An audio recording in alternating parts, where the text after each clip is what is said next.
Epafroditus menyadari bahwa melayani orang lain seperti Paulus di Filipi adalah melayani Kristus.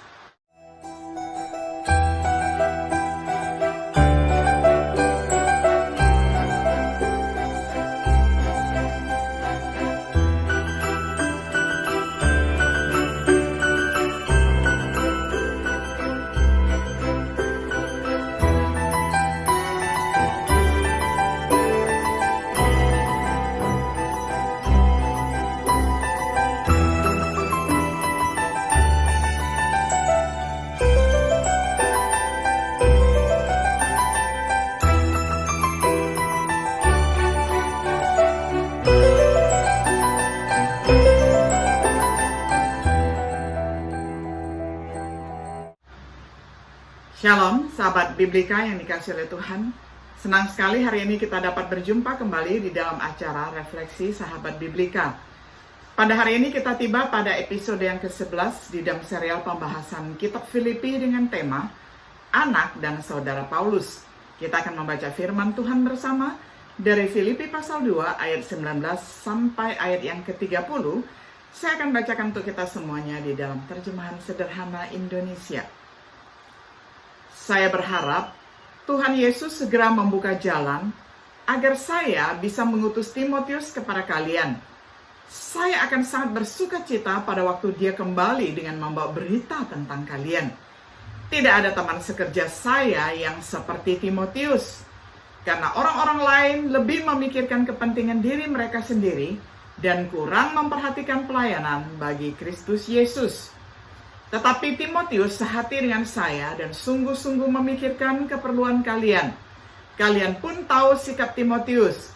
Dia sudah melayani pemberitaan kabar baik bersama saya seperti seorang anak membantu ayahnya.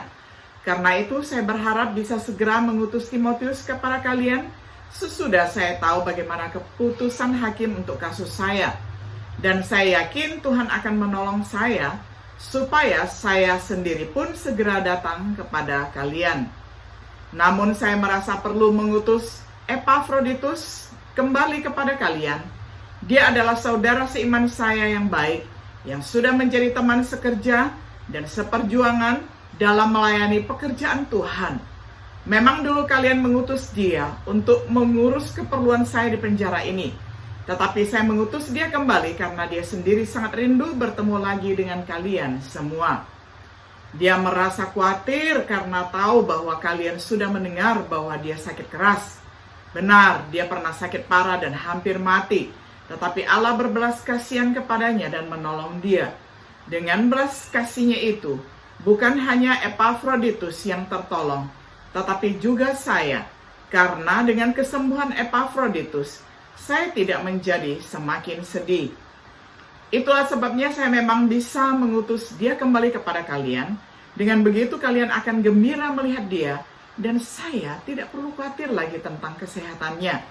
Jadi sambutlah dia dengan penuh sukacita sebagai saudara yang juga sudah bersatu dengan Tuhan Yesus. Dan hormatilah orang-orang seperti dia, karena dia hampir mati dalam melayani pekerjaan Kristus. Dia rela membahayakan nyawanya saat memenuhi tugas yang kalian berikan, yaitu mengurus keperluan saya selama dipenjarakan di sini. Sampai demikian jauh pembacaan firman Tuhan dari Filipi 2 ayat 19 sampai 30. Sahabat Biblika yang dikasihi oleh Tuhan, kita telah mengamati bahwa surat Filipi ini bersifat sangat pribadi. Bukti lebih lanjut dari hal ini sekarang terlihat ketika kita memperhatikan pernyataan Paulus tentang dua orang. Satu digambarkan sebagai anak bagi Paulus, yang lain sebagai saudara. Di dalam ayat 19-30. Komentar Paulus mengungkapkan bahwa kedua orang ini menunjukkan pikiran Kristus yang Paulus dorong untuk dimiliki oleh jemaat Filipi di awal pasal ini. Dalam pelajaran refleksi kita pada hari ini, kita akan melihat dengan cara apa kedua orang ini menunjukkan pikiran Kristus dalam pelayanan mereka kepada saudara-saudara mereka. Dimulai dengan yang pertama, Timotius, anak Paulus sebagaimana yang diberitakan di dalam ayat 19 sampai 24. Apa rencana Paulus tentang Timotius? untuk segera mengutus dia ke Filipi, agar ketika Timotius kembali, Paulus dapat dikuatkan oleh kondisi mereka. Tetapi perhatikan bahwa Paulus percaya kepada Tuhan Yesus untuk melakukan hal ini. Mungkin cara lain untuk mengatakan, jika Tuhan menghendaki, Yohanes 4 ayat 15. Tetapi pengutusan Timotius akan ditunda sampai kondisi Paulus lebih dahulu diketahui. Mengapa menggunakan Timotius? Paulus tidak punya orang lain, orang yang berpikiran sama, orang yang memiliki pikiran yang sama dengan Paulus. Paulus dan Timotius benar-benar bersatu dalam roh dan memiliki kesatuan yang ditulis Paulus dalam Filipi 2 ayat 2. Oleh karena itu, Timotius adalah alternatif terbaik untuk menggantikan Paulus. Rekan kerja yang dengan tulus memperhatikan keperluan orang. Mengingat Timotius pertama kali bergabung dengan Paulus sebelum pergi ke Filipi, Kisah 16 ayat 1-12.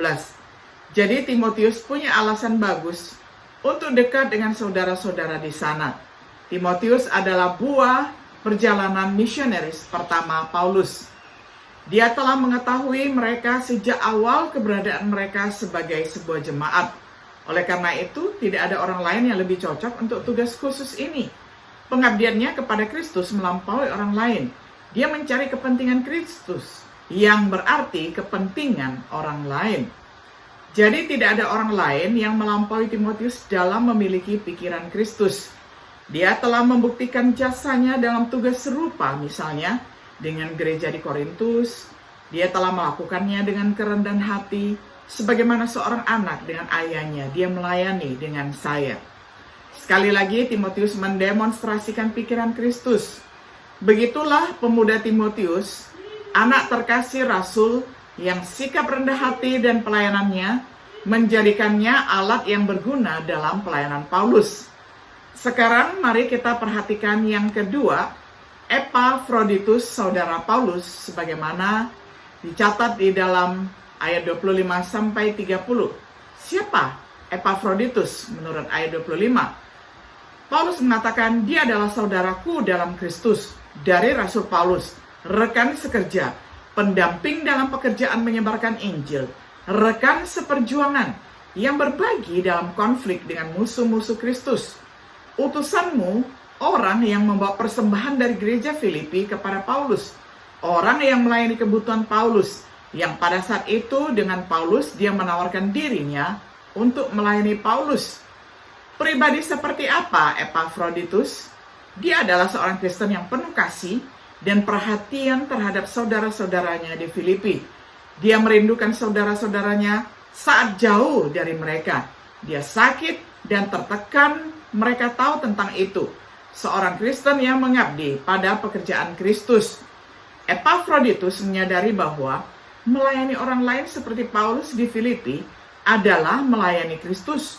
Siapa yang bersedia mempertaruhkan nyawanya dalam pelayanan seperti itu? Seorang Kristen yang tidak keberatan mencari utusan. Dia telah membawa persembahan itu kepada Paulus dari Filipi. Kemungkinan besar, ia membawa surat ini kembali ke Filipi.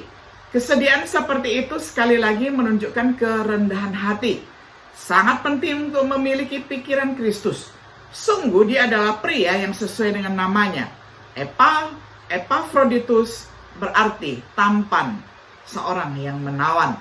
Sebagai kesimpulan, orang-orang seperti Timotius dan Epafroditus harus kita junjung tinggi karena mereka menunjukkan kerendahan hati dan kasih yang begitu penting bagi pekerjaan Kristus.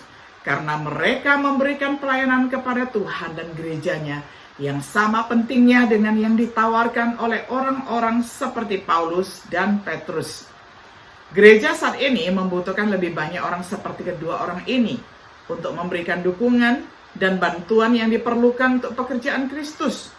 Mungkin kita tidak menjadi Paulus atau Petrus, tetapi kita bisa menjadi Timotius atau Epafroditus, yaitu rangkaian kedua Tuhan. Yang kita butuhkan hanyalah sikap yang sama yang mereka miliki, kepedulian yang tulus terhadap kondisi orang lain, mencari dahulu hal-hal tentang Kristus, kesediaan untuk melayani orang lain, kesediaan untuk mengorbankan diri, bahkan sampai mati.